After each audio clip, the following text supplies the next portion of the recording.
corn snakes might be the most popular pet snake out there, or maybe a close second to ball pythons, and there's a good reason for that. Corn snakes kind of suck. And today, I'm going to tell you 3 reasons why and 3 better species that might be right for you. My name's Adam. This doesn't have a name yet. You're watching Wickens Wicked Reptiles. Stick around.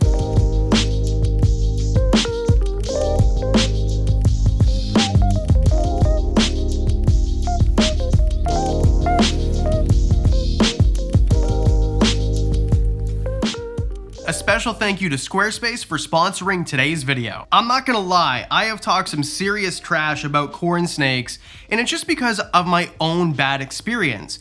But corn snakes are really great pets for some people. In this list here, I'm going to play devil's advocate and explain why they're really not the best pets for someone like me. Until I met this one. I went to a pet store today to get crickets, and I came home with a corn snake. I just could not take this guy home. So the number 3 reason why corn snakes kind of suck is their size.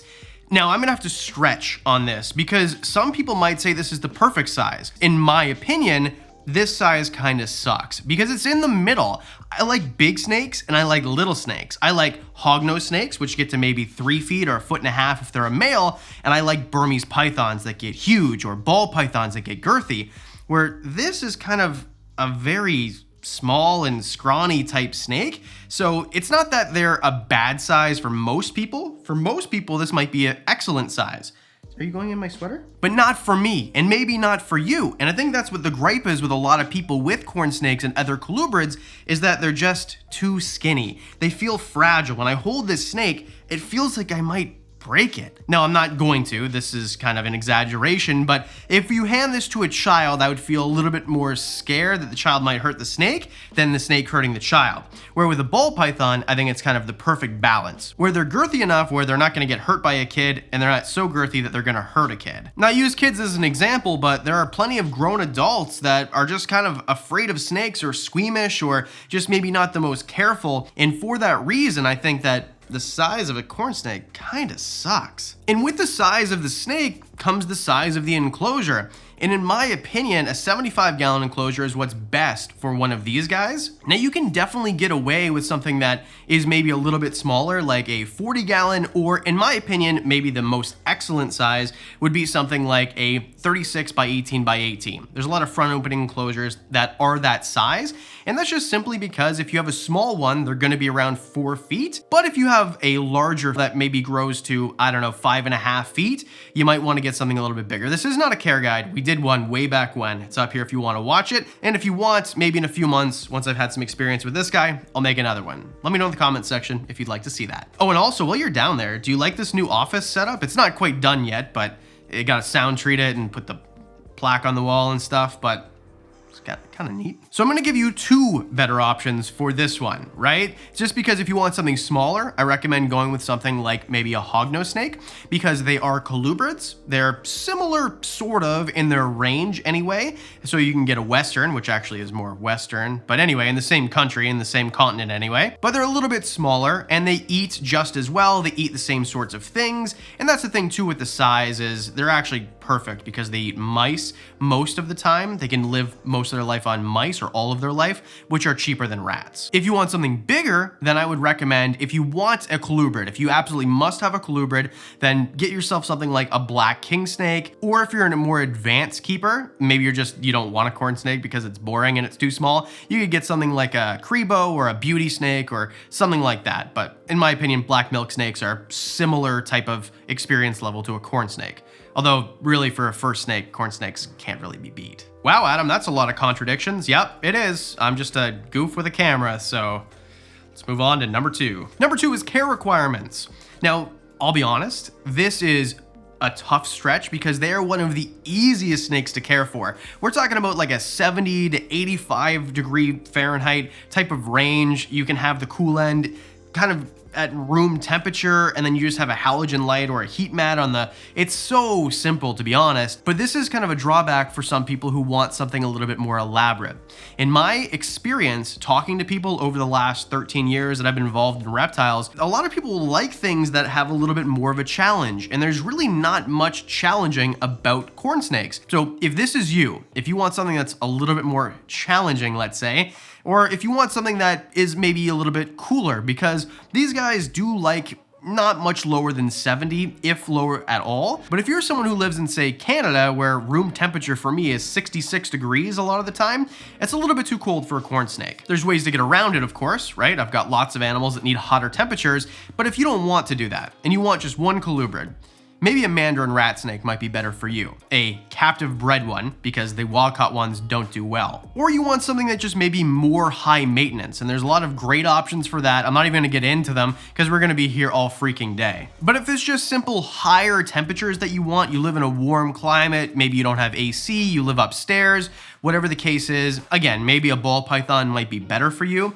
I just think that the care requirements, although easy peasy lemon squeezy, might just be a little bit more boring for certain individuals. But realistically, these videos, it's a whole series now of this animal sucks. None of them actually suck. I love them. I do these on my favorite species. I did one on crested geckos like last month. So these animals don't suck. They kind of suck for certain people, but it's a really small percentage of people. But the main reason and number one reason why corn snakes kind of suck is they're kind of boring.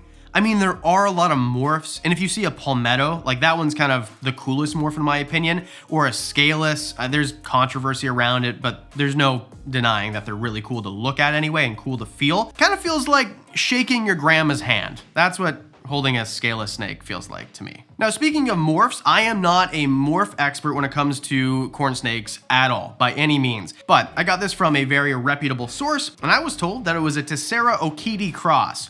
Can I tell with my eyes? No, because I'm not a corn snake expert. But what I can tell you is they're really cool snakes. The boring part is, well, the things that we just talked about, the fact that they're not really very big, they're kind of average, everybody has one. If you talk to somebody, hey, what was your first snake? They're gonna say ball python or corn snake 80% of the time. Now there's a lot of people like myself, I got a Western hognose first, and there's certain people that get boas first, and oh yeah, if you like boa content, I got a really cool boa coming up. Hit the like and subscribe button if you want to see that one. Like one of the coolest boas I talk about, never thought I'd own, I got one. But anyway, I just think that there's more interesting colubrids, even California king snakes, which come in around the same price from the same part of the world, just the opposite coast.